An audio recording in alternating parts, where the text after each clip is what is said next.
এখন আমরা যে ওয়ার্ডটা দেখব সেটা হচ্ছে ডিপসোম্যানিয়া।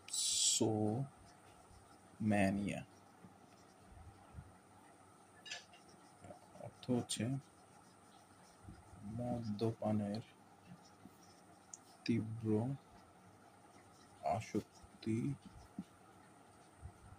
জনিত ব্যাধি।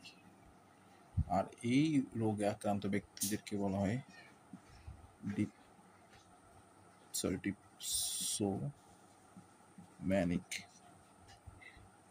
তাহলে ডিপসোম্যানিয়া শব্দের অর্থ মদ্যপানের তীব্র আসক্তজনিত ব্যাধি, আর এই রোগে আক্রান্ত ব্যক্তিদেরকে বলা ডিপসোম্যানিক।